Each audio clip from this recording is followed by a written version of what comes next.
ચલો ભાઈ, આજે એક આપણે થોડા અલગ ટોપિક ઉપર ડિસ્કશન કરવાના છીએ.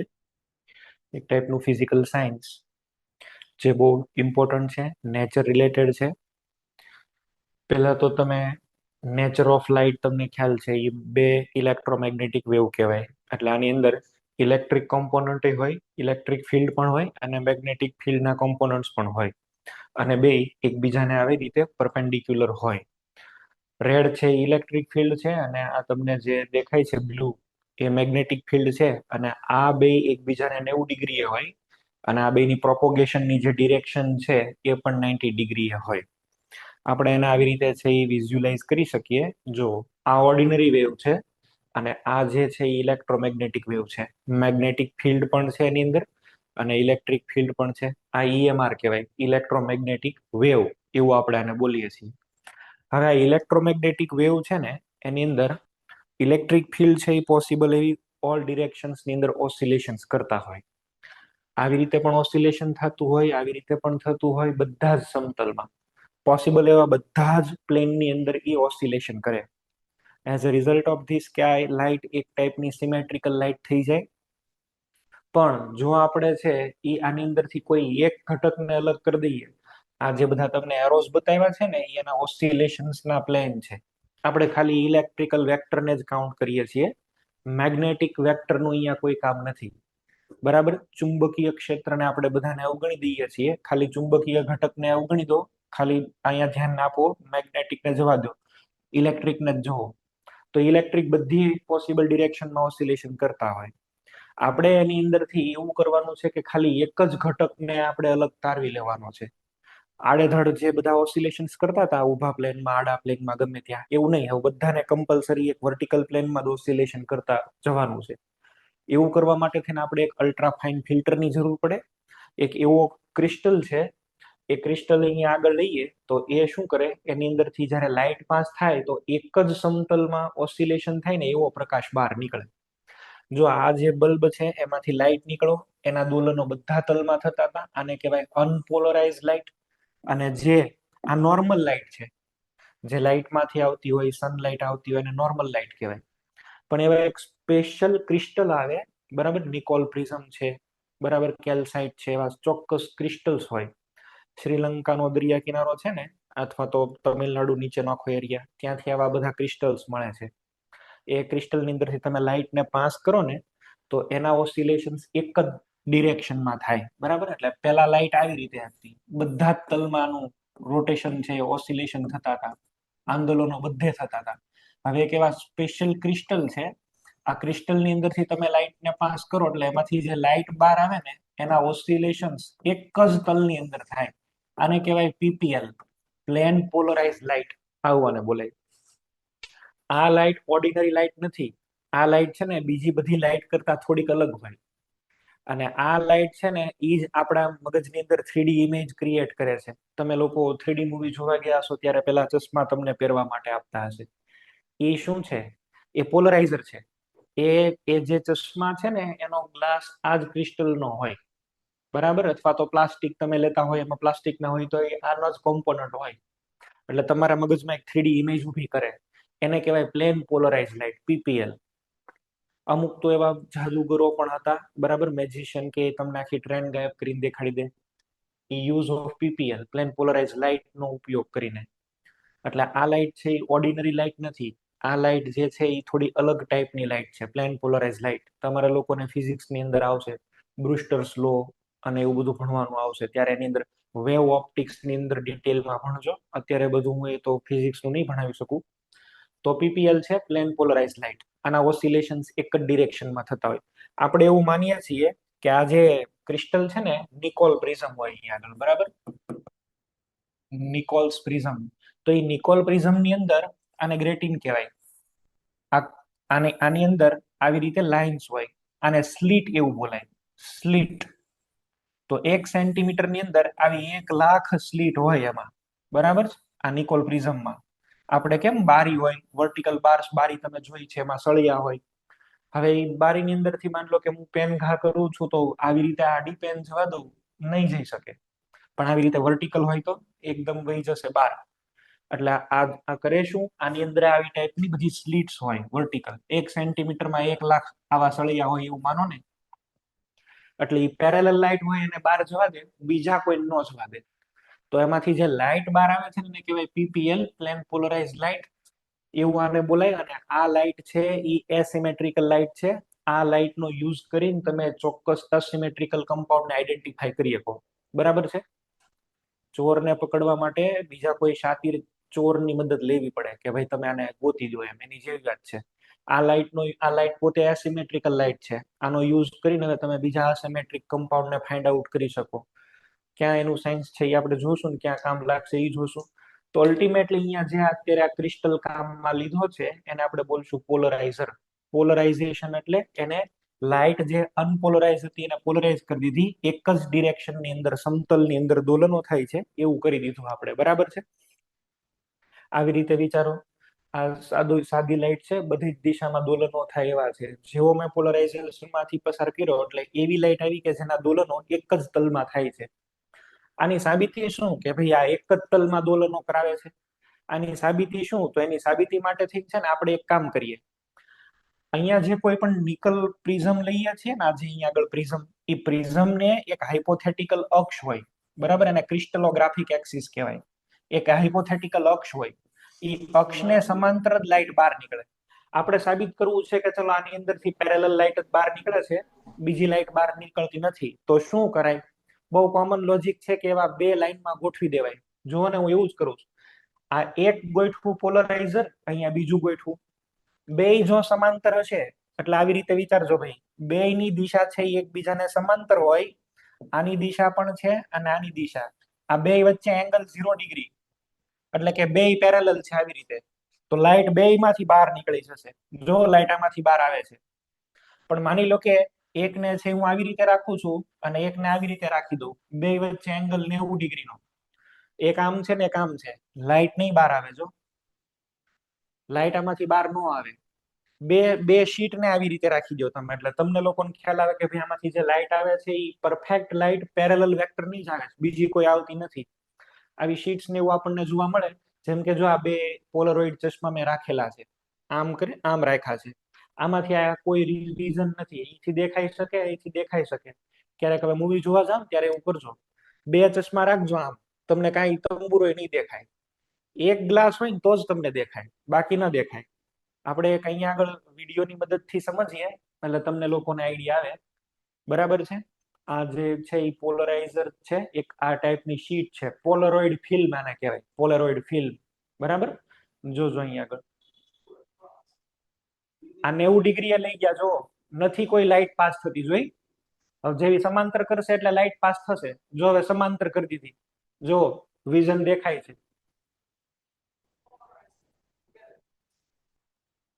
અહીંયા જોશો, જો જોયું, 90 ડિગ્રી જેવી લાઇટ કરી એટલે વેક્ટર્સ આવતા બંધ થઈ ગયા. પેરેલલ હોય તો તમને દેખાય, બાકી તમને ન દેખાય. એટલે મેં તમને કીધું હતું ને આખી વસ્તુ ગાયબ થઈ જાય. આ લાઇટ થોડી અલગ વિચિત્ર ટાઈપની લાઇટ હોય છે. એટલે વસ્તુ પાછળ હોય તોય તમને ખબર ન પડે કે ત્યાં છે.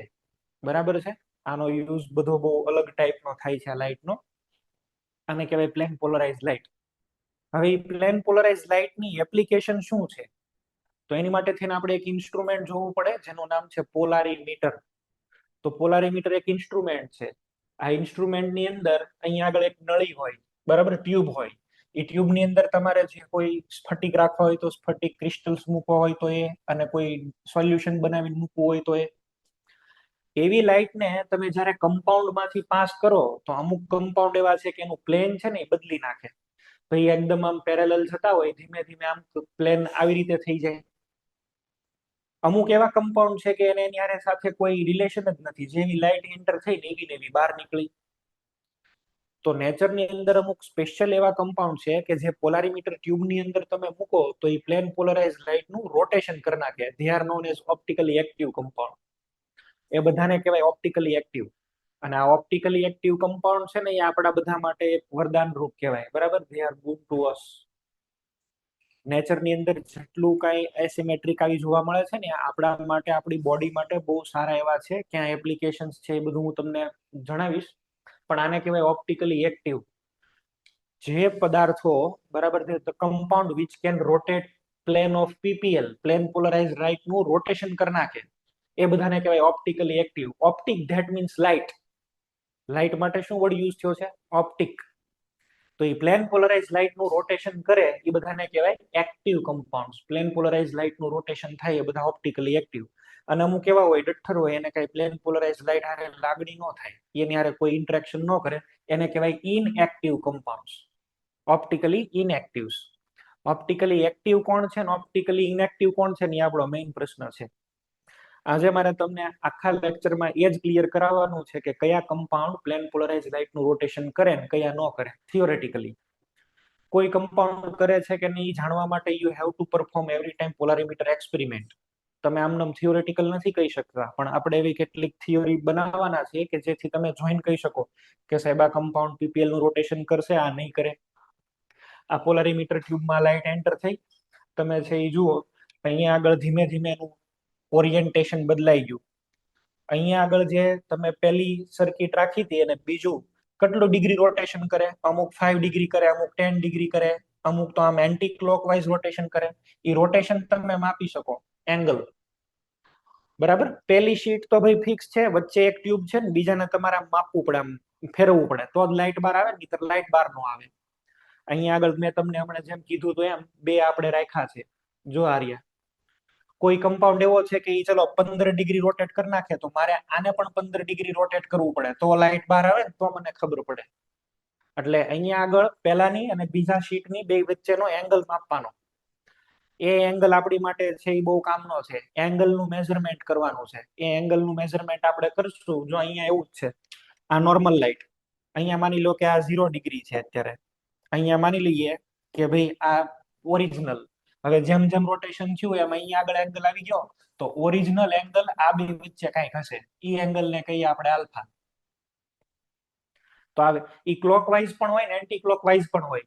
અમુક અમુક છે એ 1 ડિગ્રી લાઇટ ને રોટેટ કરે, અમુક 5 ડિગ્રી, અમુક -10 ડિગ્રી, એન્ટી ક્લોકવાઇઝ ક્લોકવાઇઝ બે. પણ અહીંયા આગળ ઓપ્ટિકલી એક્ટિવ કમ્પાઉન્ડ છે એ રોટેશન કરે. કેટલા ડિગ્રી એ કરે એની આને લેવા દેવા નહીં. અને અમુક એવા છે કે એ લાઇટ નું રોટેશન જ ન કરે. તો જે કમ્પાઉન્ડ પોલારીમીટર ની અંદર ઓપ્ટિકલ લાઇટ નું, પ્લેન પોલરાઇઝ લાઇટ નું પેલા 0 હતું, જો આવી રીતે ધીમે ધીમે ધીમે રોટેશન આવી રીતે થયું, ક્લોકવાઇઝ ફર્યું, જો ક્લોકવાઇઝ.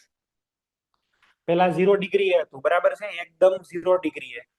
હવે અહીંયા આગળ છે આમ માની લો ધીસ ઇઝ ઓરિજિનલ, અને હવે છે આવી રીતે થઈ ગયું, તો કઈક રોટેશન થયું. Right hand side clockwise rotation થયું. ક્લોકવાઇઝ જે છે એને આપણે લેટિન ને ગ્રીક ની અંદર કહીએ છીએ ડેક્સ્ટ્રો, દક્ષિણ ભ્રમણીય ગુજરાતીમાં. બરાબર, ડેક્સ્ટ્રો રોટેટર આને કહેવાય ડેક્સ્ટ્રો રોટેશન. એને સ્મોલ ડી થી બતાવાય અથવા તો પ્લસ થી બતાવાય. અમુક કમ્પાઉન્ડ એવા છે કે ઈ એન્ટી ક્લોકવાઇઝ રોટેશન કરે છે. બરાબર, એન્ટી ક્લોકવાઇઝ. તો જે એન્ટી ક્લોકવાઇઝ રોટેશન કરે ઈ રોટેશન ને કહેવાય લીવો. લીવો ઈ રોટેશન નું નામ છે ભાઈ. એન્ટી ક્લોકવાઇઝ રોટેશન એટલે લીવો. લીવો એટલે લેફ્ટ સાઈડ, લેફ્ટ રોટેટરી. બરાબર, આને એલ થી બતાવાય અથવા માઇનસ થી બતાવાય. ડિગ્રી છે એટલે પ્લસ માઇનસ થી બતાવી શકાય. બરાબર, ક્લોકવાઇઝ કરે તો એને શું કહેવાય ભાઈ? ડેક્સ્ટ્રો. એન્ટી ક્લોકવાઇઝ કરે તો એને શું કહેવાય? લીવો. ગુજરાતીની અંદર આને કહેવાય દક્ષિણ ભ્રમણીય. ગુજરાતીમાં છે આને કહી દઉં છું દક્ષિણ ભ્રમણીય, અને આને કહેવાય વામ ભ્રમણીય.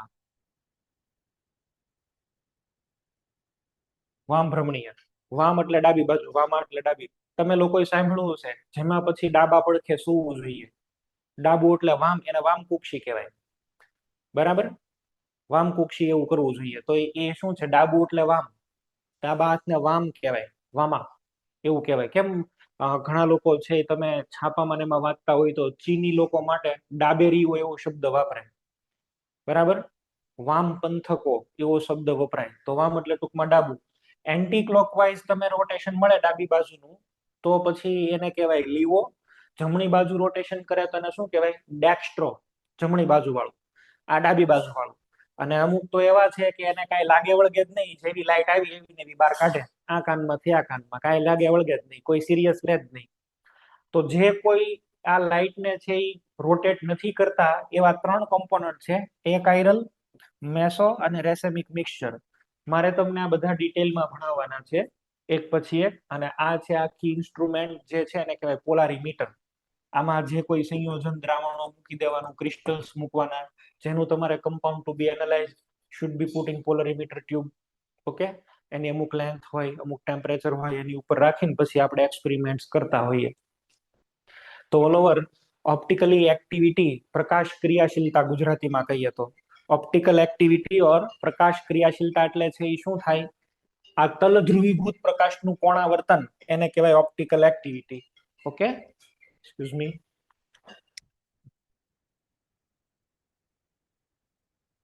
ચલો, આને કહેવાય ઓપ્ટિકલ એક્ટિવિટી. અમુક અમુક ટર્મ્સ ને એ બધું મારે તમને છે એ શીખવાડવાનું છે. આપણો ઇન્ટરેસ્ટનો સબ્જેક્ટ એ છે કે કયા સબસ્ટન્સ ઓપ્ટિકલી એક્ટિવ છે ને કયા ઓપ્ટિકલી ઇનએક્ટિવ છે, કોણ પીપીએલ હારે રોટેશન કરે ને કોણ પીપીએલ નું રોટેશન ન કરે. અમુક અમુક છે એ વર્ડ સમજજો ભાઈ. જો પેલું પ્રકાશ ક્રિયાશીલતા એટલે તલ ધ્રુવીભૂત પ્રકાશનું કોણાવર્તન. પ્રકાશ ક્રિયાશીલ પદાર્થ એટલે પીપીએલ નું કોણાવર્તન કરે. બિન પ્રકાશ ક્રિયાશીલ એટલે પીપીએલ નું કોણાવર્તન ન કરે. અંગ્રેજી વાળા આવી જાવ ભાઈ. Optical activity that means rotation of PPL. અચ્છા, optical active means can rotate PPL. Optically inactive means cannot rotate PPL. આપણો સબ્જેક્ટ ઓફ ઇન્ટરેસ્ટ ઈ છે અહીંયા આગળ કે કયા સબસ્ટન્સ છે ઈ આની અંદર તમે મૂકો તો આ લાઇટ ને રોટેટ કરે.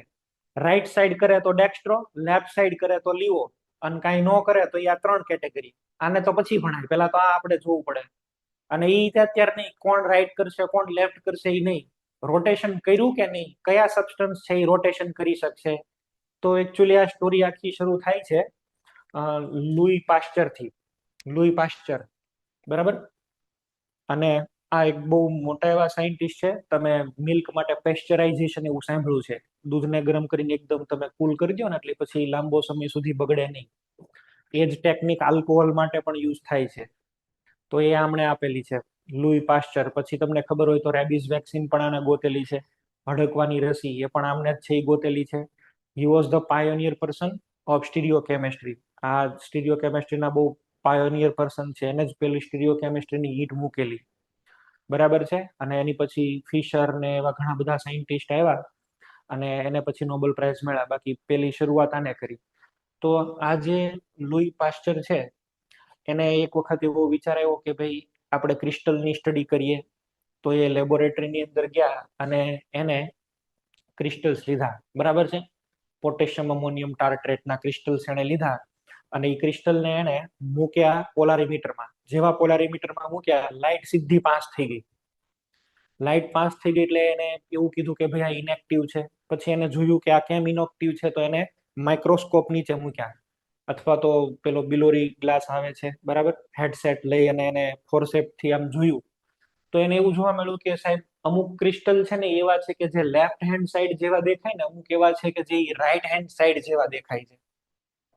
એને માઇક્રોસ્કોપમાં એવું ઓબ્ઝર્વેશન લીધું કે ક્રિસ્ટલ છે ને એકબીજાના મિરર ઇમેજ જેવા છે. અમુક લેફ્ટ હેન્ડેડ છે, અમુક રાઈટ હેન્ડેડ છે. એટલે એને એવો આઈડિયા આવ્યો કે this two are not same, this is the phenomenon like our hand. આપણા હાથ જેવી ફિનોમિનન છે, ધે આર નોટ સેમ. તો એને પછી છે એ શું કર્યું, એને છે એ શું કર્યું તો કે એક્સક્યુઝ મી, હાલો.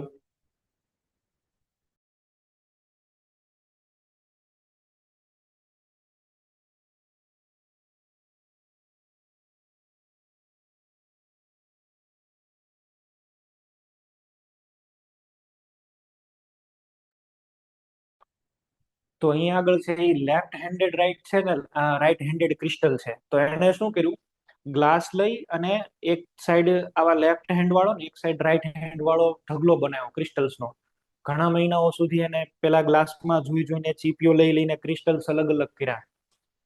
અને એ ક્રિસ્ટલ્સને અલગ અલગ કરીને એક આખો એને પાઇલ બનાવ્યો, ઢગલો બનાવ્યો, બીજામાં બીજા રાઈટ હેન્ડ વાળા. પછી એને શું કર્યું, લેફ્ટ હેન્ડ વાળાને પોલારીમીટરમાં ટ્યુબમાં મૂક્યો. જેવો લેફ્ટ હેન્ડ ક્રિસ્ટલને પોલારીમીટર ટ્યુબમાં મૂક્યો એટલે એને જોયું કે એ પ્લેન પોલરાઇઝ લાઇટનું લેફ્ટ સાઈડ છે એ રોટેશન કરે છે. એને એવું કર્યું કે ભાઈ અહીંયા આગળ રાઈટ હેન્ડ વાળા સાઈડ વાળા ક્રિસ્ટલને મૂક્યો. જેવો એને મૂક્યો એને જોયું તો એ રાઈટ હેન્ડ સાઈડ રોટેશન કરે છે. અચ્છા, એને એવું પણ જોયું કે ચલો આ છે ઈ -5 ડિગ્રીનું રોટેશન કરે છે, તો આ +5 ડિગ્રીનું રોટેશન કરે છે. જો રોટેશનની મેગ્નિટ્યુડ સેમ છે, ખાલી ડિરેક્શન અલગ અલગ છે. બધું સેમ છે અહીંયા આગળ. એને આ ક્રિસ્ટલ જેટલાની અહીંયા આગળ મૂકે છે એટલા જ અહીંયા મૂકે છે, બધી કન્ડિશન સેમ છે. તો જેટલા ડિગ્રી આ માઇનસમાં કરશે એટલામાં આ પ્લસમાં કરશે. તો એનીથી એને એવો લિટરેચરમાં આઈડિયા આવ્યો કે ભાઈ જે સબસ્ટન્સ, એને એક એવું કન્ક્લુઝન આપ્યું કે જે સબસ્ટન્સ એકબીજાના મિરર ઇમેજ લાયક હોય ને એ બધા પીપીએલ નું રોટેશન કરે ઓપોઝિટ ડિરેક્શનમાં. આ ફિનોમિનનનું નામ છે ઇનાન્શિયોમેરિઝમ. બરાબર છે, ઇનાન્શિયોમેરિઝમ. ઇનાન્શિયો ધેટ મીન્સ સેમ, જેવા મિરર ઇમેજ જેવા દેખાય એવા. જે સબસ્ટન્સ એકબીજાના મિરર ઇમેજ જેવા દેખાતા હોય ઈ પ્લેન પોલરાઇઝ લાઇટ નું રોટેશન કરી શકે. અને એને આ ક્રિસ્ટલની માટે લખ્યું. એટલે એને એવું કીધું કે જેટલા કોઈ આવા ટાઈપના ક્રિસ્ટલ્સ હશે એ બધા જ આવું કરશે. પણ પછી એને થોડો વધારે ઇન્ટરેસ્ટ હતો એટલે એને શું કર્યું, એને સોલ્યુશન બનાવ્યું. ભાઈ ક્રિસ્ટલને તો હવે હું પાણીમાં ઓગાળી નાખું તો ક્રિસ્ટલ સ્ટ્રક્ચર કોલેપ્સ થઈ જાય. હવે તો NaCl ને હું ડિઝોલ્વ કરું વોટરમાં તો અંદર કાંઈ NaCl ક્રિસ્ટલ ન રહે, એ તો તૂટી જાય આયન્સમાં. તો he did the same thing. એને શું કર્યું, આ લેફ્ટ હેન્ડેડ ક્રિસ્ટલ લીધો, પાણીની અંદર સોલ્યુશન બનાવ્યું અને સોલ્યુશનને પોલારીમીટરમાં મૂક્યું. The same thing he observe. એને ફરીથી જોયું કે ભાઈ ફરીથી લેફ્ટ હેન્ડ સાઈડ થાય છે સોલ્યુશન. રાઈટ હેન્ડ વાળાનું સોલ્યુશન બનાવ્યું, ફરીથી છે એને રોટેશન કર્યું. એનો મિનિંગ શું થયો, આ મામલો ક્રિસ્ટલનો નથી, આ મોલેક્યુલર લેવલ ઉપર મામલો છે. ક્રિસ્ટલ એકબીજાની જેવા હમશકલ નથી. આની અંદરના જે મોલેક્યુલ્સ છે ને એ એકબીજાના હમશકલ છે. એ આવા મિરર ઇમેજ છે. એની ઉપરથી એને કન્સેપ્ટ બનાવ્યો કે જે સબસ્ટન્સ દુનિયાની અંદર તમને જે આવા બે મિરર ઇમેજ જેવા દેખાતો હોય બધા જ પીપીએલ નું રોટેશન કરે. જે સબસ્ટન્સ એકબીજાના મિરર ઇમેજ જેવા દેખાતા હોય એ પીપીએલ નું રોટેશન કરે ને આ ફિનોમિનનને કહેવાય ઇનાન્શિયોમેરિઝમ. તો હી ડિસ્કવર્ડ ધ ઇનાન્શિયોમેરિઝમ. એના ઇનાન્શિયોમેરિઝમ ફિનોમિનનની શોધ કરેલી છે. એટલે આપણે છે એ શું કરવું પડે, every time we take the substance અને આપણે એનો મિરર ઇમેજ બનાવી પછી ચેક કરીએ છીએ કે ભાઈ આ ઓપ્ટિકલી એક્ટિવ છે કે નહીં. ફોર એક્ઝામ્પલ, ચલો માનો કે મારી પાસે એક આવું અહીંયા કોઈ એક મોલેક્યુલ છે. બરાબર, આ કોઈ મોલેક્યુલ છે આર્બિટરીલી. તો મારે શું કરવાનું, એને આમ કાચમાં રાખવાનું અને કાચમાં રાખીને પછી આમાં જે ઇમેજ આવે એ પ્રમાણે મારે એને બનાવવાનું. બરાબર છે. તો માની લો કે હું એને આવી રીતે બનાવું તો યુ કેન સી કે અહીંયા આગળ એક્ઝેક્ટ એકબીજાના મિરર ઇમેજ જેવા દેખાય. જોવા આ બે એક્ઝેક્ટ એકબીજાના મિરર ઇમેજ જેવા દેખાય છે. And this two are not same. આ બે સેમ નથી, આ બે અલગ અલગ છે. The phenomenon is very resemble with our hand. આપણા હાથ જેવી ફિનોમિનન છે. આ તમને દેખાય છે એકબીજાના મિરર ઇમેજ, પણ આ એક નથી, અલગ અલગ છે. કેમ? તો કે આને હું આની ઉપર સુપર ઇમ્પોઝ કરું, જો આમ મૂકું છું. જેવો હું આને મૂકવા જાઉં તો એ ફિટ ન થાય. જો આ રેડ વાળાને ચેક કરો ભાઈ. રેડ વાળા જો વ્હાઈટ ની ઉપર રેડ, રેડ ની ઉપર વ્હાઈટ, જોયું? બ્લુ ઉપર બ્લુ, ગ્રીન ઉપર ગ્રીન આવે છે, પણ રેડ અને વ્હાઈટ બેલેન્સ નથી થતા. એનો મિનિંગ એવો થયો કે સાહેબ આ જે બે છે એ સેમ નથી, ધે આર ટોટલી ડિફરન્ટ. ચલો હું એક કામ કરું, હું ગ્રીન અને રેડ ને છે એ સેટ કરવા જાઉં છું. જો ગ્રીન અને રેડ ને મેં સેટ કર્યા આવી રીતે. જો ગ્રીન ને રેડ સેટ થઈ ગયા તો વ્હાઈટ અને બ્લુ સેટ નથી થતા. કોઈ દિવસ આને તમે આની ઉપર ફિટ ન કરી શકો. જે એકબીજાના મિરર ઇમેજ જેવા હોય, this phenomenon is very resemble with our hand. મેં તમને કીધું હતું, તમે રાઈટ હેન્ડ ને ગ્લાસમાં મૂકો કાચમાં તો ઇમેજ મિરરમાં કોણ દેખાય? આ હાથ દેખાય ને. તમે આનો હાથ, આનું ઇમેજ અહીંયા મળે, પણ હવે તમે આને ઉપાડીને આની ઉપર ફિટ કરવા જાઓ, ફિટ નથી થતા. એનો મિનિંગ એવો કે આ અલગ છે ને આ અલગ જ છે. છે બે હાથ જ તે, પણ બે અલગ અલગ હાથ છે, ઇન્ડિવિજ્યુઅલી અલગ રીતે એક્ઝિસ્ટ કરે. એમ સાહેબ આ એક અલગ કમ્પાઉન્ડ હોવો જોઈએ, આ એક અલગ કમ્પાઉન્ડ હોવો જોઈએ. બરાબર, આને કહેવાય કાયરાલિટી. આપણા હાથ જેવી ઘટના છે. અને જે અને આ છે ને અસિમેટ્રિક કહેવાય આપણો હાથ. બરાબર, આને છે એ તમે જુઓ. ચલો અહીંયા મેં અમુક ટર્મ્સ લખી છે, એ ફરીથી સમજાવવાનો જ છું હું. પણ ધ ફિનોમિનન જો આ છે એક્સ વાય ઝેડ ને ડબલ્યુ, આને આની ઉપર પ્લેસ કરવા જાઓ નો ફિટ કરી શકો. જો આને ઉપાડીને આની ઉપર ફિટ કરવા જાઓ, ચલો આ એક્સ તો એક્સ ઉપર ફિટ થઈ ગયું, જો ઝેડ ઝેડ ઉપર, પણ અહીંયા શું થયું, ડબલ્યુ ને વાય નથી ફિટ થતા. જો નો થાય, નો થાય એનો મિનિંગ એવો કે એ બે એક નથી, એ બે અલગ અલગ છે, હમશકલ છે એકબીજાના. બરાબર, જોડવા છે. અને બે ની પ્રોપર્ટી સેમ ન હોય, અલગ અલગ હોય. આ ઘટનાને કહેવાય ઇનાન્શિયોમેરિઝમ. બરાબર, આને ઇનાન્શિયોમેરિઝમ આપણે છે એ બોલીએ છીએ. જો આપણે આ આપણો હાથ મૂકીએ લેફ્ટ તો સામે રાઈટ નું ઇમેજ મળે, અને આ બે કરો ભેગા, નો થાય. તો કુદરતમાં જેટલા કોઈ પણ એવા સબસ્ટન્સીસ છે ને જે એકબીજાના મિરર ઇમેજ જેવા દેખાય, એ મિરર ઇમેજ જેવા જે સબસ્ટન્સ દેખાય ને એ હંમેશા બે ઇન્ડિવિજ્યુઅલી અલગ અલગ હોય, પ્રોવાઇડેડ ધેટ કે બે એકબીજા ઉપર સુપર ઇમ્પોઝ ન થતા હોય, બરાબર છે. એ હંમેશા એકબીજા કરતા અલગ અલગ જ હોય, સેમ ન હોય, અલગ અલગ છે. દાખલા તરીકે ચલો માની લો કે આપણો કાન છે, તો કાન છે ને બે છે, એક નથી, બરાબર. મિત્ર ભગવાને એક જ આપ્યો હોત કે હાલો એકમાં રોડવો, એ એકબીજા ઉપર ફિટ ન થાય, એટલે એ બે અલગ અલગ ઇન્ડિવિજ્યુઅલ, બે નું ફંક્શન અલગ અલગ હોય, બરાબર છે. તો આને કહેવાય, આને શું બોલી શકીએ આપણે?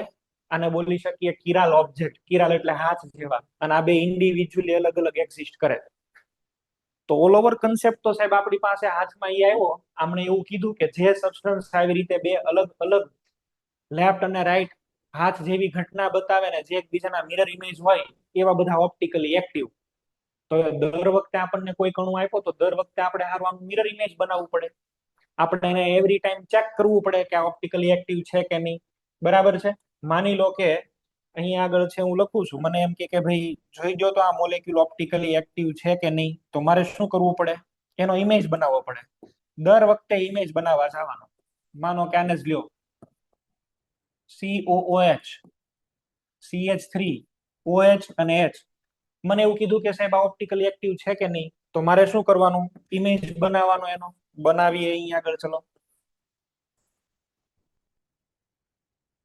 ઉપર તો COH તો COH, નીચે CH3 તો CH3, અહીંયા આગળ આવશે OH અને અહીંયા આગળ આવશે H. હવે આને આની ઉપર ઉપાડીને મૂકો, ફિટ થાય તો કે ન થાય? તો સાહેબ આ ઓપ્ટિકલી એક્ટિવ હશે અને આ પણ હશે, આ બે જોડવા. અચ્છા, એ પ્રશ્ન નથી કે આ લેફ્ટ સાઈડ રોટેશન કરશે કે રાઈટ સાઈડ, પણ એ કન્ફર્મ છે. માની લો કે આને રાઈટ સાઈડ કર્યું તો આ લેફ્ટ સાઈડ જ કરશે. આને છે એ +10 ડિગ્રી રોટેશન કર્યું તો આ -10 ડિગ્રી રોટેશન કરશે. બધું હરખું હોય, બે જોડવા એટલે બધું હરખું. એની ફિઝિકલ પ્રોપર્ટી, ડેન્સિટી, વક્રી ભવનાંક, બરાબર છે, સ્નિગ્ધતા, બધું હરખું. એક જ પ્રોપર્ટી અલગ, ખાલી હું પીપીએલ નું ડિરેક્શન અલગ અલગ હોય. આ એક પ્રોપર્ટી અલગ, અને એને લીધે થઈ અને આની બેની પ્રોપર્ટી અલગ હોય. આ બે તમે સેમ સમજો છો ને, પણ છે નહીં. દેખાય હરખા પણ દેખાય હોય અલગ અલગ. માનો કે એવા કુદરતમાં એક્ઝામ્પલ છે કે એક કોમ્પોનન્ટ છે એ હાર્ટ સ્ટિમ્યુલેટિંગ હોય તો બીજો કેન્સરનો કારક હોય. માની લો કે હું તમને ગ્લુકોઝની જ વાત કરું, તો ગ્લુકોઝની અંદર બાયોલોજી વાળા જે છે એને ખ્યાલ આવતો હશે. જે લોકો બાયોલોજીમાં છે ને એને ખ્યાલ હશે, ગ્લુકોઝનું સ્ટ્રક્ચર કંઈક આવી રીતે હોય. ઉપર તો અહીંયા CHO હોય, સેકન્ડ ઉપર OH અને H હોય, આવી રીતે. જેને ડ્રો કર્યા હશે સ્ટ્રક્ચર બાયોલોજીમાં, એને ખ્યાલ હશે. આ ગ્લુકોઝ છે. માનો કે હું આનો ઇમેજ બનાવું છું, અહીંયા આગળ જુઓ.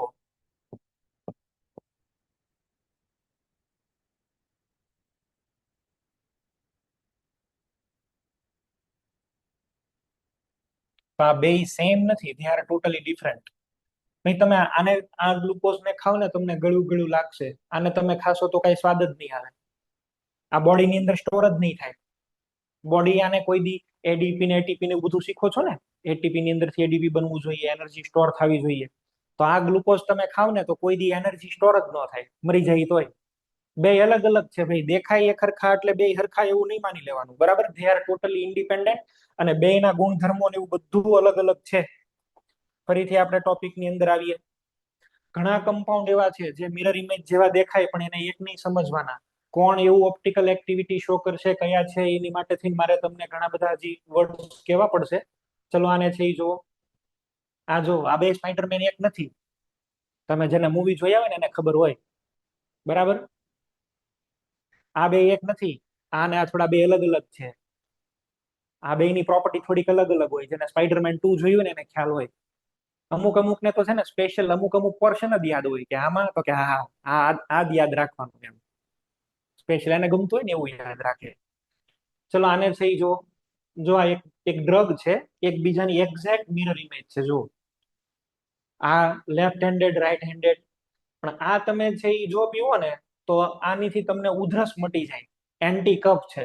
અને આ તમે પીવો ને તો માથું દુખતું મટી જાય. પછી તમને માથું દુખતું હોય ને તમે આ પીવો ને, કોઈ ફાયદો ન થાય. છે બે એકબીજાના મિરર ઇમેજ જેવા જ છે, પણ તમે જો પ્રોપર્ટી કેટલી અલગ અલગ છે.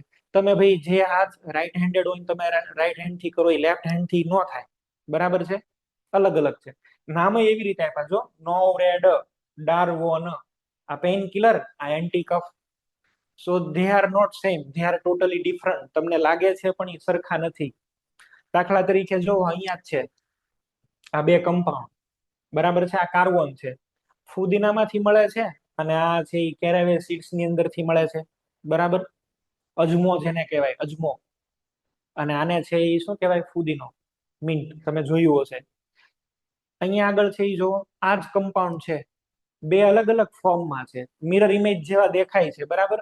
તો આ તમને છે એ એક તમને લીંબુમાંથી મળે છે, અને આ છે એ તમને ઓરેન્જ એટલે કે નારંગીમાંથી મળે છે. બે એક નથી, અલગ અલગ છે. ઘણા બધા એવા એક્ઝામ્પલ છે. તમે લોકો ક્યાંક શીખ્યા છો, માની લો કે બાયોલોજી વાળાને ક્યાંક આવ્યું હોય તો એપિનેફ્રિન નોર એપિનેફ્રિન અથવા એડ્રિનાલિન નોર એડ્રિનાલિન ભાગો, મરોયા ભાગોની કન્ડિશન ડેવલપ કરે, ફાઇટ ઓર ફ્લાઇટ. તો હવે એ રાઈટ હેન્ડ વાળો રિલીઝ થાય ને બોડીમાં, તો જ બ્રેઇન ને કમાન્ડ મળે કે ભાઈ ભાગો. માની લો કે રાઈટ હેન્ડ ની જગ્યાએ બોડીને એમ થાય હાલ ના સાથ લેફ્ટ હેન્ડ વાળો બનાવ, ઓલો કમાન્ડ દઈ દઈને તૂટી જાય ને તોય મગજ સ્વીકારે જ નહીં. તમને જે સ્પેશિયલ, તમે કોઈ પરફ્યુમની માની લો કે સુગંધ લ્યો છો, એ સુગંધ ક્યારે આવે? એ મોલેક્યુલ આવે ઓપ્ટિકલી એક્ટિવ હોય તો.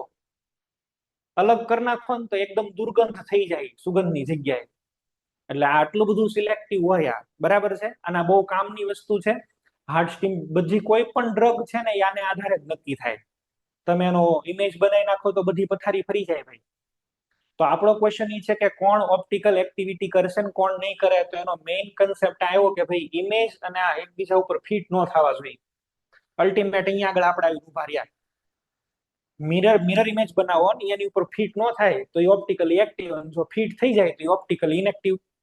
તો આ તો સારું દર વખતે છે એ મગજનો દુખાવો કહેવાય. સ્ટ્રક્ચર ડ્રો કરો, ફિટ થાય છે કે નથી થતું એ ચેક કરો. તો એની કરતા બેસ્ટ વે સાયન્ટિસ્ટોએ પછી ગોઈતો છે, કન્ડિશન્સ એની બનાવી છે. શું કન્ડિશન છે ભાઈ? પેલા તો આ જ છે, નોન સુપર ઇમ્પોસિબલ. પણ ઈચ એન્ડ એવરી ટાઈમ તો બહુ ડિફિકલ્ટ છે. તો પછી એવું ઓબ્ઝર્વ થયું કે જેની અંદર પીઓએસ અને સીઓએસ એબસન્ટ હોય ને, એ હંમેશા એના મિરર ઉપર ફિટ ન જ થાય. સાંભળો, આ એક બહુ ઇમ્પોર્ટન્ટ ટર્મ છે. જેની અંદર પીઓએસ અને સીઓએસ એબસન્ટ થઈ જાય એના ઇમેજ ઉપર ફિટ ન જ થાય. જે ફિટ ન થાય એ બધા નોન સુપર ઇમ્પોસિબલ કહેવાય ને, બધા કેવા હોય? Optically active. તમારે પેલો બનાવવો ન પડે એનો ઇમેજ, ડાયરેક્ટ મોલેક્યુલ જોઈન સીધું તમે કહી દો. આને જ છે હમણાં તમે જો મેં અહીંયા લખ્યું હતું એક આવી રીતે. આ કટ થાય છે કે નહીં સાહેબ? આ એક રીતે કટ નથી થતા.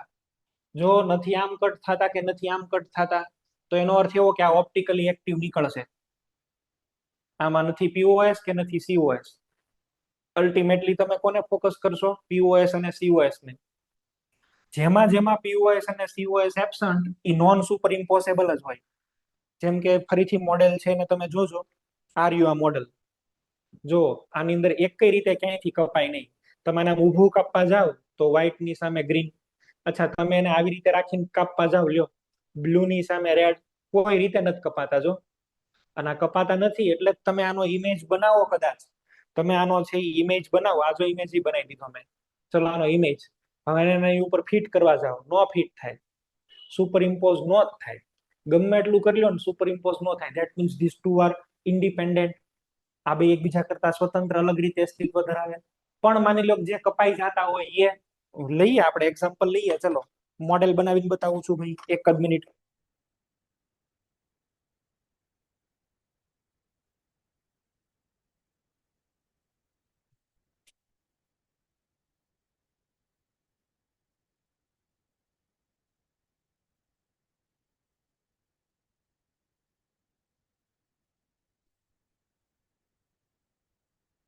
નાવ સી, આને છે એ જોવો, આ છે એ કટ થઈ જશે.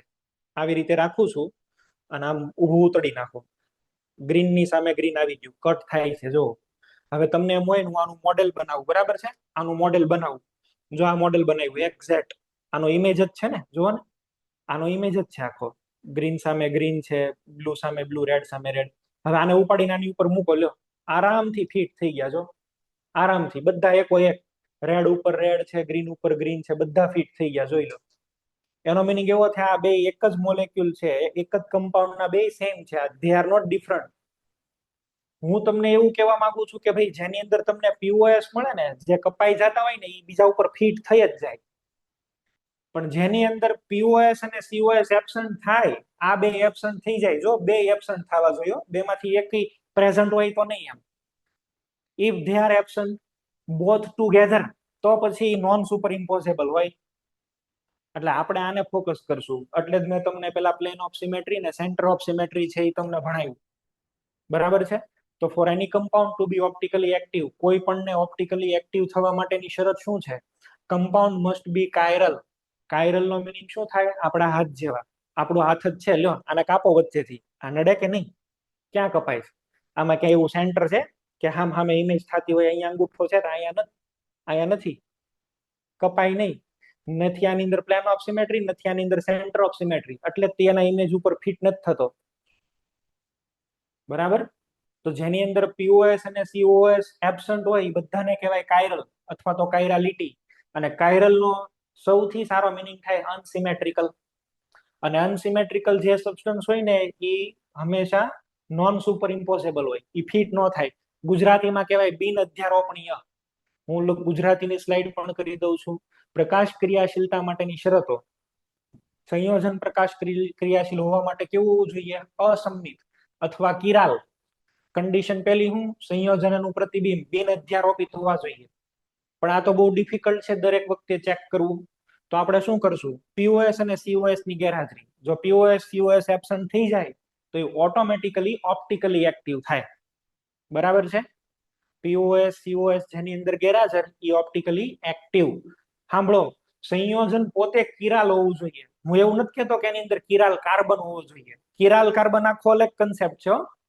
કિરાલ કાર્બન ને કિરાલિટી હારે લેવા દેવા નથી ભાઈ.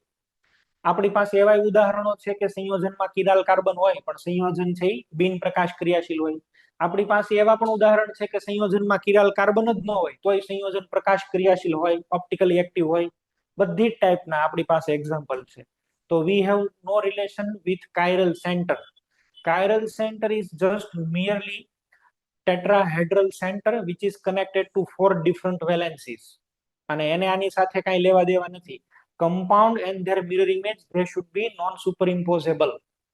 Okay, or we can say there is absence of POS and COS makes molecule chiral and they becomes optically active. એને આપણે ફોકસ કરશું. ચલો આ નોટ કરો, આ કામની કન્ડિશન છે. આ પેલા ગુજરાતીમાં છે, પછી ઇંગ્લિશમાં સ્લાઇડ કરી દઉં છું.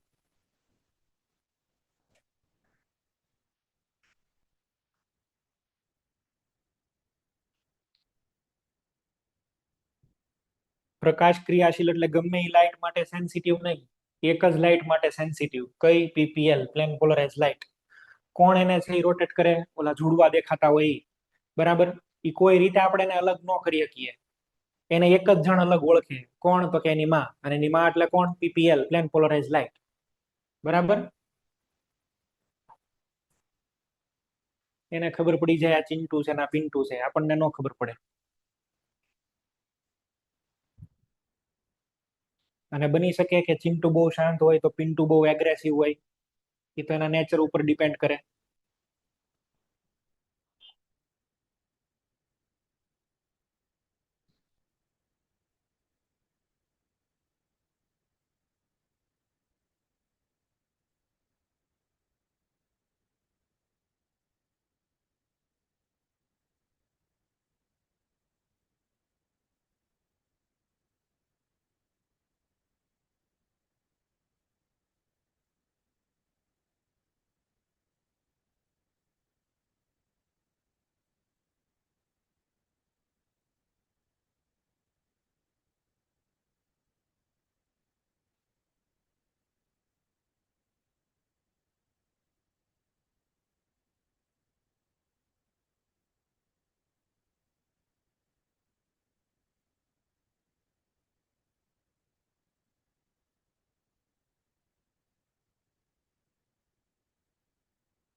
એટલે કહેવાની વાત એ છે કે આપણે હાથ જેવી જે એક ફિનોમિનન જોવા મળે એને આપણે કહેશું કિરાલિટી.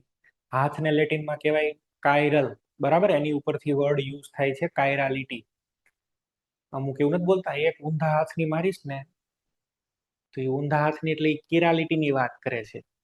પણ પછી એને ખબર ન હોય કે આ આવો શબ્દ કેમ હું વાપરું છું. એટલે એનો મિનિંગ તો એવો છે ને, ચીતા હાથની ને ઊંધા હાથની બે અલગ અલગ વાગે એમ, સરખી નથી.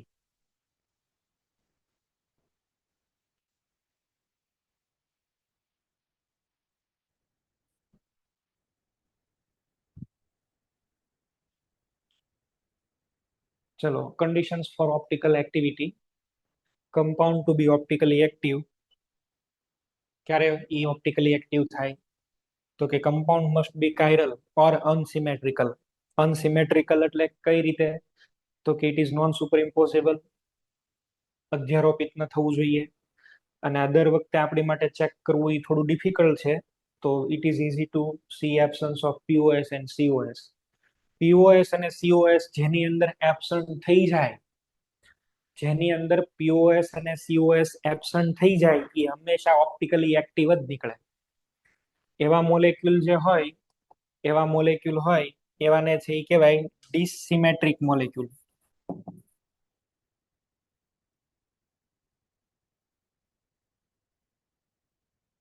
ડિસિમેટ્રિક મોલેક્યુલ.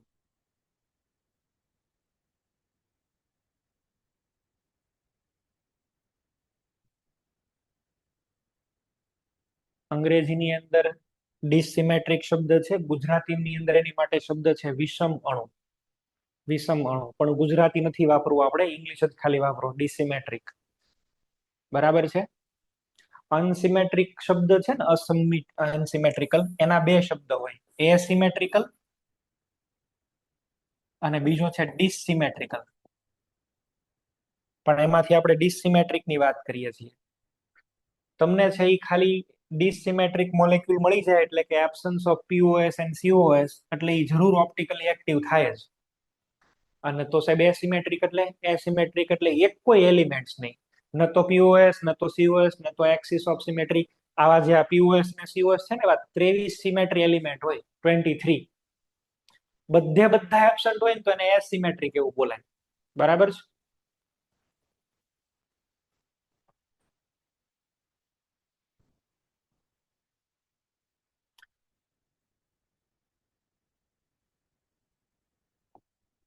ચલો, હવે આપણે નક્કી કરવાનું છે કયા કમ્પાઉન્ડ પીપીએલ નું રોટેશન કરે, કયા કમ્પાઉન્ડ પીપીએલ નું રોટેશન નહીં કરે.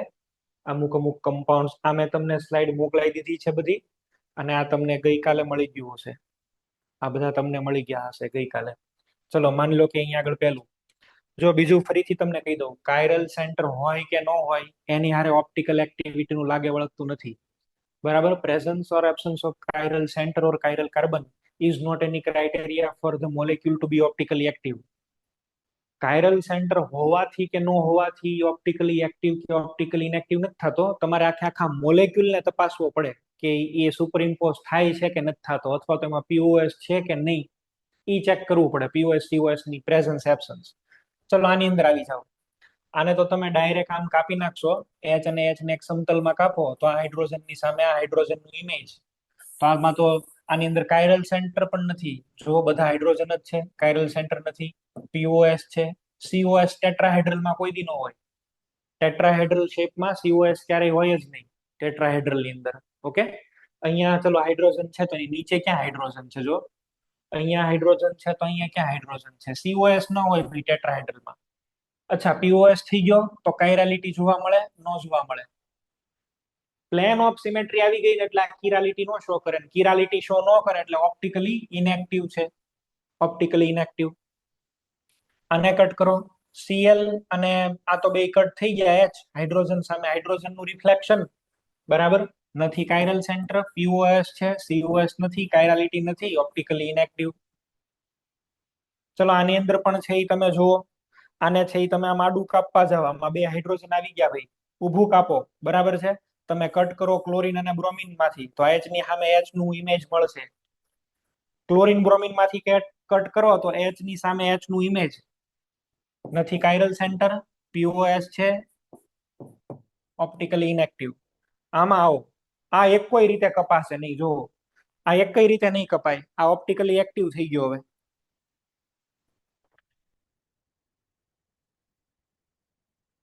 આવી ટાઈપનો મોલેક્યુલ થઈ ગયો. જો કાપવા જાવ લ્યો, એક કોઈ રીતે કટ ન થાય. ગ્રીન સામે યલો, ચલો અહીંયા યલો અને બ્લુ, યલો અને રેડ. નથી આમાં પીઓએસ, નથી આમાં સીઓએસ, નથી પીઓએસ કે નથી સીઓએસ.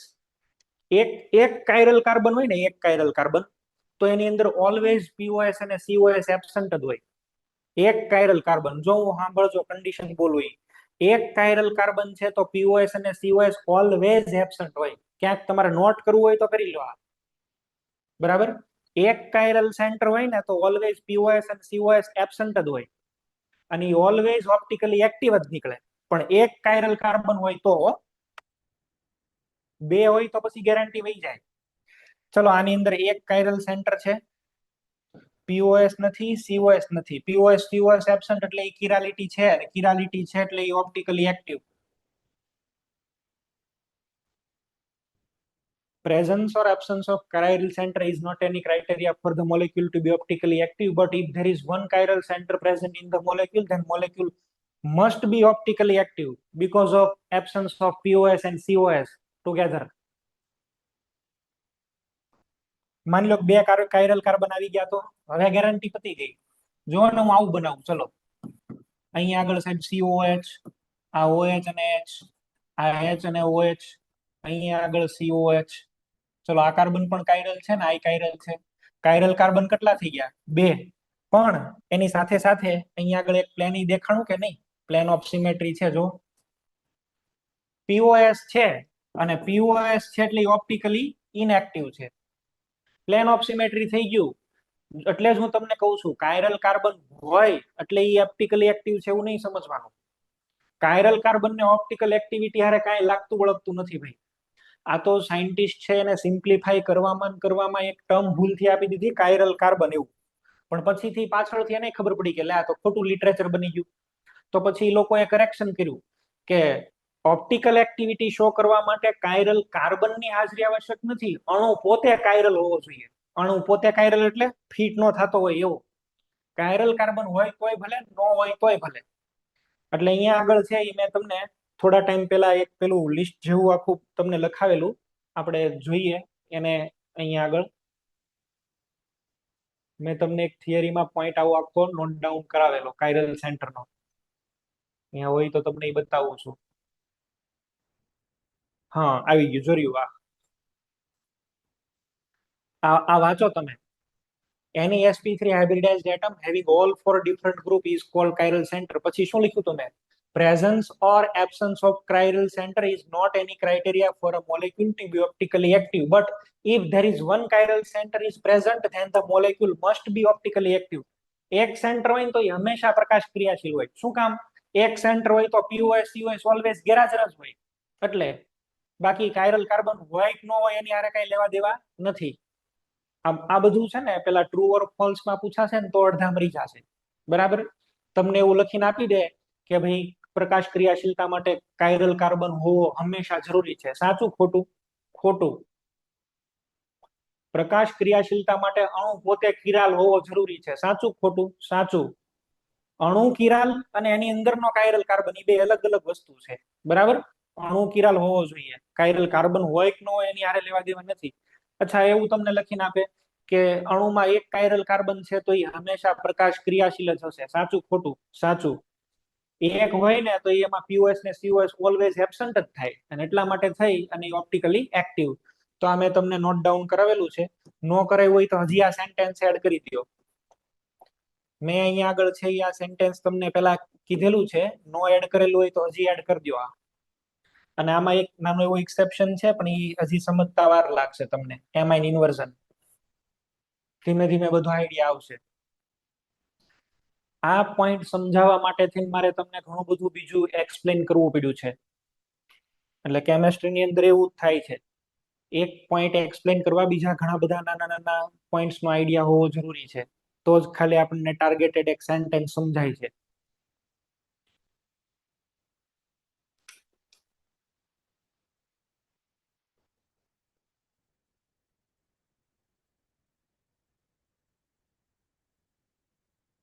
આ તમને બધા દેખાય છે પણ એકચ્યુઅલી બધા જુડવા હશે બબ્બે. આનો ઇમેજ બનાવો તો એ કઈક અલગ પ્રોપર્ટી નો નીકળશે. આ તો મેં ખાલી અહીંયા આગળ દેખાડ્યું છે એક એક સેન્ટર વાળું.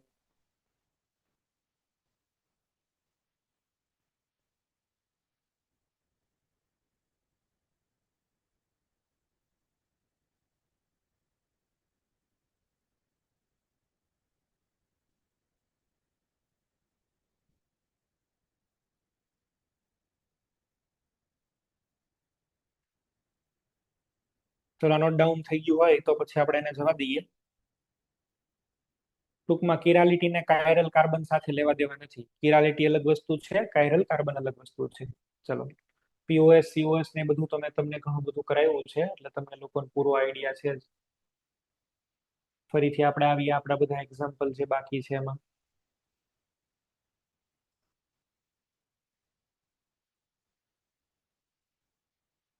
ચલો આની અંદર આવી જાઓ.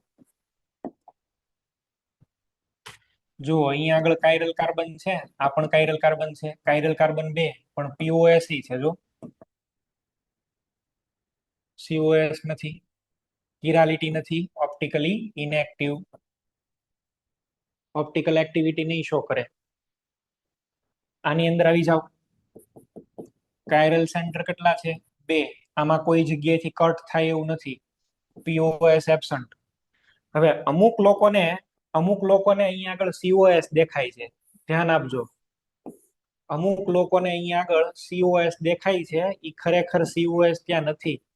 આવી રીતે હું લખું છું ને, એટલે અમુકને અહીંયા આગળ સેન્ટર ઓફ સિમેટ્રી દેખાય. અહીંયા સાહેબ આ ઓએચ સામે ઓએચ એચ સામે એચ તો થયો, પણ એ નથી. આને આને આવી રીતે લખાય ને, જુઓ અહીંયા કાર્બન, અહીંયા કાર્બન.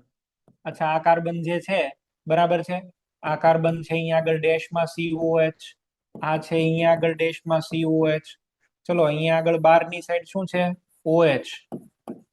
અહીંયા આગળ પણ બારની સાઈડ શું આવશે? ઓએચ. અહીંયા ઓએચ 12 અને અહીંયા 12. આ હામ હામે કેમ થયા? અહીંનો OH 12 છે તો અહીંનો OH છે એમ ડેશમાં આવતો હોય ને તો આને પોઈન્ટ ઓફ સિમેટ્રી કહેવાય. આને સેન્ટર ઓફ સિમેટ્રી નો કહેવાય. આ પોઈન્ટ ઓફ સિમેટ્રી નથી. દેખાય ને તોય ભાઈ બે બોન્ડ બાર જ આવે છે. જો આ OH 12 આવે છે, આ 12 આવે છે, તો કેમ પોઈન્ટ ઓફ સિમેટ્રી કેવું? ઓપોઝિટ થવો જોઈએ, ઓપોઝિટ.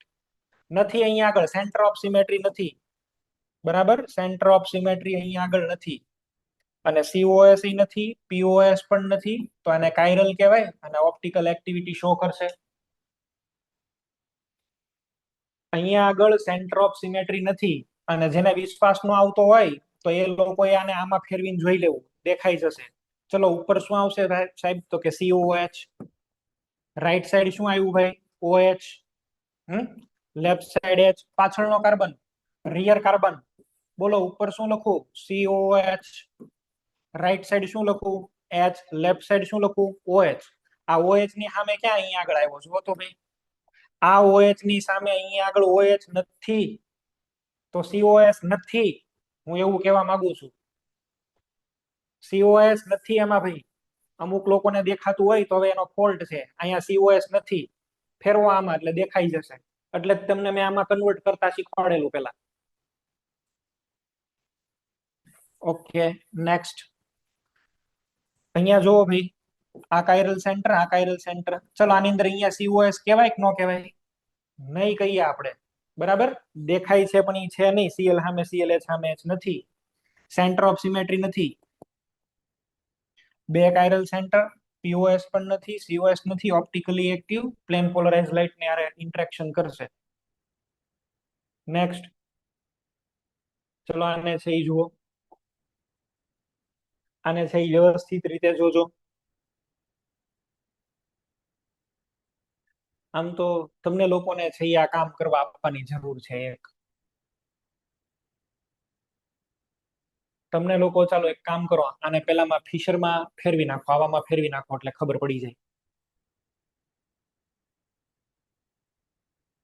જેને જવાબ ન આવતો હોય એને આમાં ફેરવી નાખવો જોઈએ.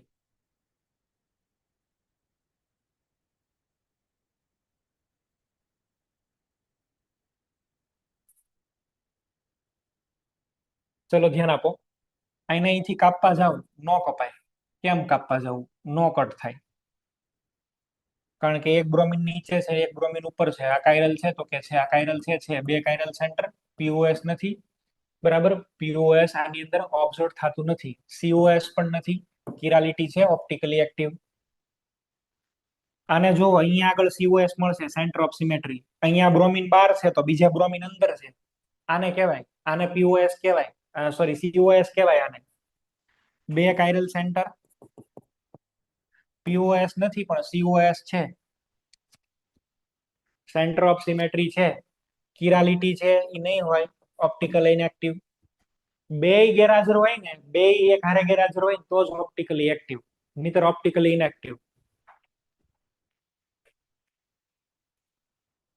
ચલો આને જુઓ ભાઈ, બે કાયરલ સેન્ટર પણ વચ્ચે અહીંયા પ્લેન, બીઆર સામે બીઆર, મિથાઇલ સામે methyl. Two POS present, COS નથી, કાયરાલિટી વહી ગઈ, ઓપ્ટિકલી ઇનએક્ટિવ. બે એબસન્ટ હોય ને તો જ ઓપ્ટિકલી એક્ટિવ, નહીતર નહીં.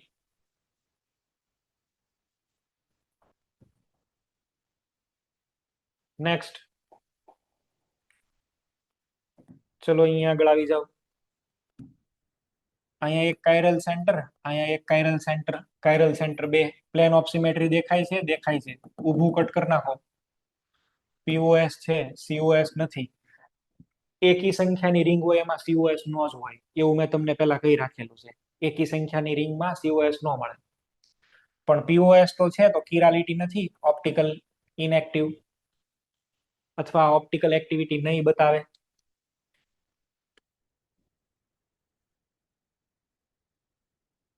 હવે કાયરલ સેન્ટર બે, પીઓએસ નથી, સીઓએસ તો હોય જ નહીં. કિરાલિટી કેવા છે હવે, અને ઓપ્ટિકલી એક્ટિવ નીકળશે. ઓપ્ટિકલ એક્ટિવ નીકળે એટલે આ બે સ્વરૂપે મળે, અને તમારે એક નહીં સમજવાના, બે સમજવાના જોડવા, અને બે અલગ અલગ હોય.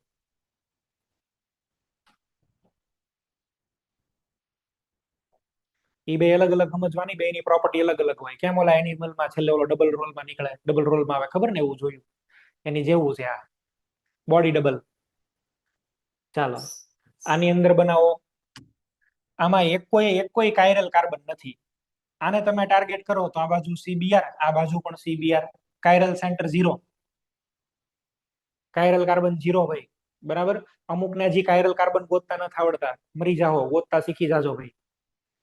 ચલો અહીંયા આગળ પ્લેન દેખાય છે, હા ત્રણ દેખાય છે, આમ કાપો આમ કાપો આમ કાપો, ત્રણ પ્લેન ઓફ સિમેટ્રી બરાબર છે.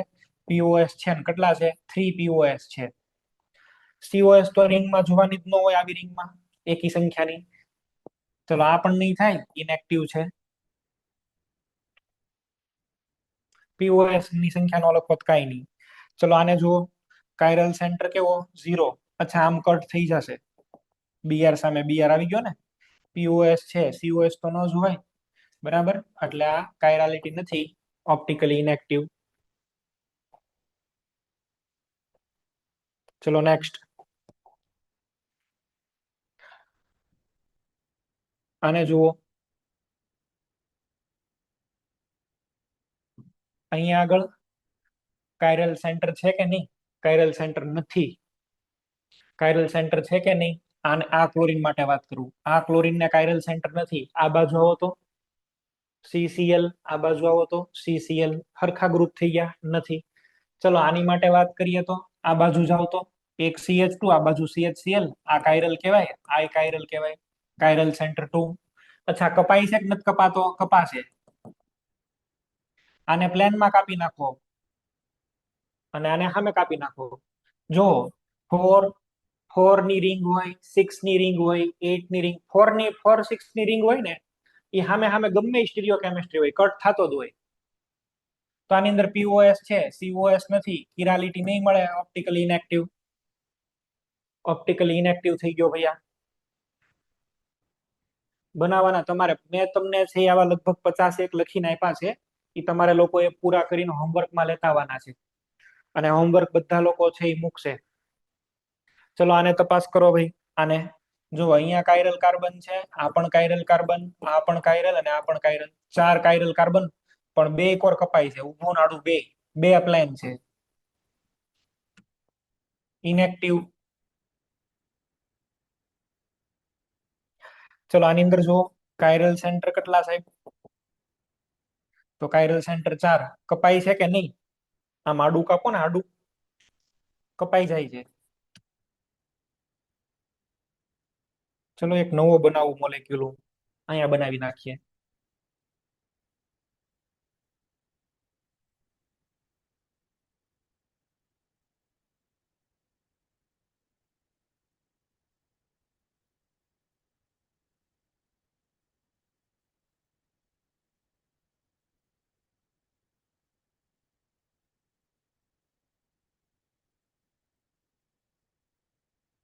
જોવો ભાઈ, આને આને વ્યવસ્થિત રીતે છે એ જોજો. આનું આ જ છે, પણ એક મારે સેન્ટર અહીંયા આગળ બતાવવું છે એટલે અલગ ડ્રો કર્યો. અહીંયા આગળ જો, અહીંયા આ સેન્ટર મળે છે કે નહીં? સીએલ અંદર, તો અહીંયા આગળ 12, અહીંયા 12, તો અહીંયા આગળ અંદરની સાઈડ. તો આ મોલેક્યુલ ની અંદર અહીંયા આગળ એક સેન્ટર ઓફ સિમેટ્રી પણ છે. COS છે, બેય છે. POS તો છે, COS છે. નેક્સ્ટ, આને ચેક કરો. આ કાયરલ સેન્ટર છે. એક બાજુ CHCl, એક બાજુ CH જ છે. કાયરલ સેન્ટર 2. ચાલો આને કાપી શકાય ઊભું? નો કાપી શકાય. અહીંયા CL છે તો અહીંયા CL નથી. આને કાપો, અહીંયા CL છે, અહીંયા નથી. સેન્ટર ઓફ સિમેટ્રી તો છે જ નહીં. બે બાર આવે છે, એક બાર એક અંદર હોય તો સેન્ટર ઓફ સિમેટ્રી કહેવાય. નથી પ્લેન ઓફ સિમેટ્રી, નથી સેન્ટર ઓફ સિમેટ્રી. કાયરલ છે, ઓપ્ટિકલી એક્ટિવ. ચલો આની અંદર આવી જાઓ. અહીંયા સેન્ટર છે એક્ઝેક્ટ. જો એક CL બાર આવે તો બીજો અંદર. આને તમે આવી રીતે વિઝ્યુઅલાઇઝ કરજો. મેં એક બે વાર તમને ડ્રો કરીને તો બતાવ્યું છે. એક CL બાર તો બીજો CL અંદર હોવો જોઈએ, જો તો સેન્ટર મળે. તો આની અંદર બે કાયરલ સેન્ટર, POS નથી પણ COS છે, અને COS છે એટલે કાયરલ નથી, ઓપ્ટિકલી ઇનએક્ટિવ. બહુ ઓછા એવા એક્ઝામ્પલ છે કે જેની અંદર POS નથી ને COS છે. બાકી મોસ્ટ ઓફ તો કેવું થાય, POS તમને મળી જાય તરત, COS ન મળે. જેમાં જેમાં POS હોય ને એમાં મોટે ભાગે હારે હારે COS હોય જ, દેખાય જ જાય. બહુ ઓછા એવા એક્ઝામ્પલ છે કે જેની અંદર POS ની સિવાય ડાયરેક્ટ COS હોય. એવા ઓછા એક્ઝામ્પલ છે, એમાંનું એક આ. ચલો આની માટે જાતે બનાવો.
અમદાવાદ સેન્ટર. અમદાવાદ સેન્ટર બોલો જવાબ. કાયરલ કાર્બન નથી. કાયરલ કાર્બન નથી. COS છે કે છે? આવી રીતે તમે આમ ઊભું કટ કરી દો, બરાબર, તો આની સામે આ કટ થઈ જશે. POS છે 3 છે. COS નથી. COS નથી. અચ્છા, કિરાલિટી છે કે નહીં? નથી. નથી. ઓપ્ટિકલી એક્ટિવ નીકળશે? ના, નથી. ઓપ્ટિકલી એક્ટિવ નહીં હોય. એ PPL નું રોટેશન ન કરી શકે. એ પ્લેન પોલરાઇઝ લાઇટ ને રોટેટ ન કરી શકે. પૂરું થઈ ગયું એનું.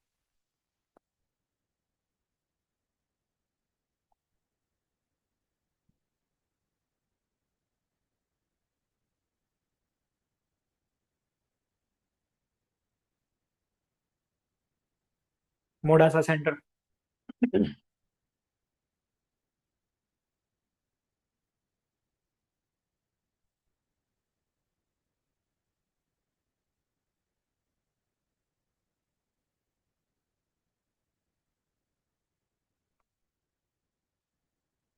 મોડાસા સેન્ટર આન્સર આપજો.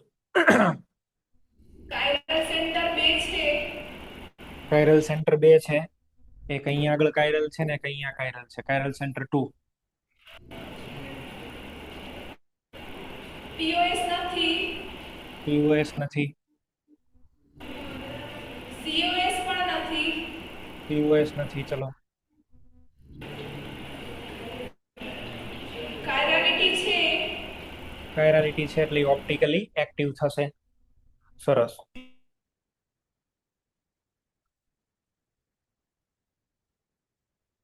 જુનાગઢ સેન્ટર.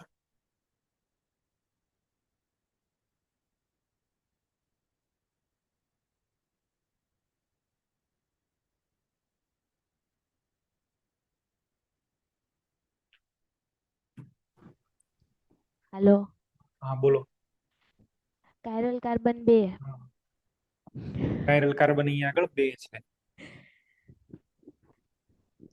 પીઓએસ છે.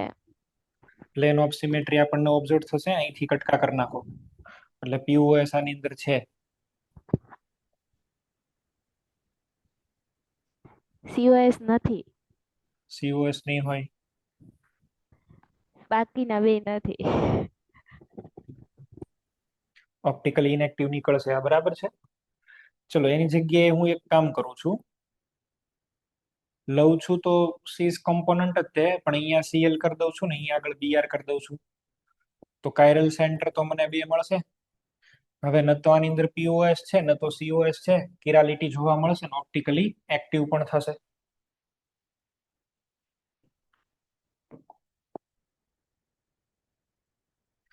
ચલો થોડું ડિફિકલ્ટ એક્ઝામ, ધીમે ધીમે એક્ઝામ્પલ ને આપણે વધારતા જઈએ છીએ એનો ગ્રેડ.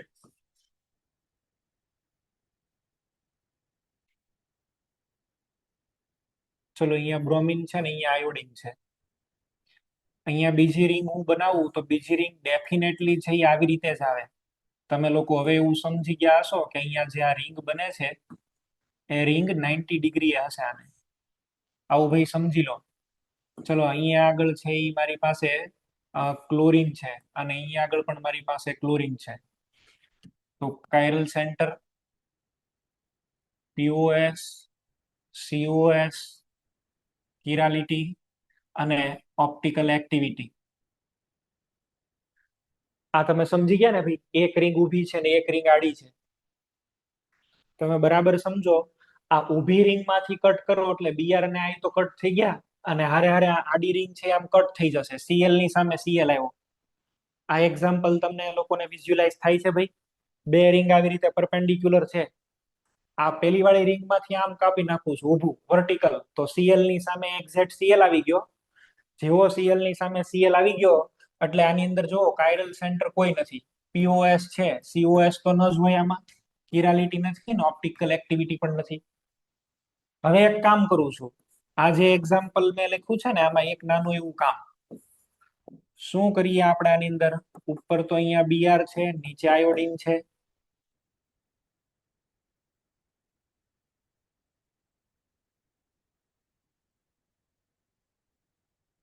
ચલો હું એવું કરું છું, અહીંયા આગળ બીઆર રાખું છું, અહીંયા પણ બીઆર રાખું છું, પણ અહીંયા મૂકી દઉં છું એક સીએલ. હવે કયો છે, હવે આ કપાય? આ કટ થાય? એક કોરથી ન થાય. તમે આમ કાપવા જાઓ તો આ સીએલ એ બધો ખેલ બગાડી નાખ્યો, સીએલ એ પથારી ફેરવી દીધી, બરાબર. અને એટલા માટે થઈ કાયરલ સેન્ટર તો નથી, પણ પીઓએસ એ એબ્સન્ટ, સીઓએસ એ એબ્સન્ટ, કાયરલ થઈ ગયો ને ઓપ્ટિકલી એક્ટિવ પણ નીકળશે.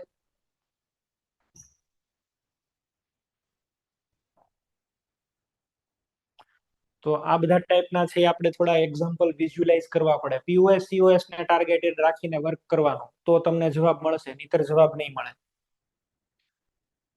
ચલો આ તમને ન પૂછે તો કાઈ નહીં, તમને આવી રીતે છે એ પૂછ્યું છે. જુઓ આ રિંગ, રિંગની બહારનો અહીંયા આગળ કાર્બન. અચ્છા, અહીંયા આગળ 2 ગ્રુપ છે, એક તમારી તરફ સીએલ આવે છે, એક તમારીથી દૂર હાઇડ્રોજન જાય છે. અહીંયા 2 ગ્રુપ છે, આ સીએલ અને એચ. આ કટ થાય, આ એક કઈ રીતે કટ ન થાય.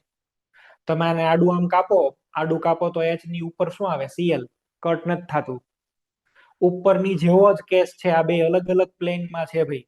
આ અંદર બાર છે ને આ ઉપર નીચે છે, અલગ અલગ સમતલ છે, કટ ન થાય.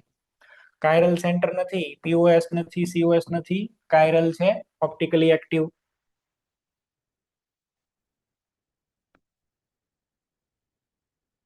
ચલો મારે તમને એવું નથી પૂછવું, પણ આવી રીતે પૂછવું છે. C double bond C, double bond C. અહીંયા આગળ ચલો બીઆર અને સીએલ છે. તો અહીંયા આગળ આવી રીતે આપ્યું છે, ડેશમાં અહીંયા આગળ બીઆર અને વેજમાં અહીંયા આગળ સીએલ. કાપો લ્યો, એક કઈ રીતે કટ ન થાય. આનું પેલું પ્લેન તો આ છે, બીજું પ્લેન આમાં કયું દેખાય છે તમને? બીજું પ્લેન તમને આઈડિયલી છે એ આ દેખાવું જોઈએ.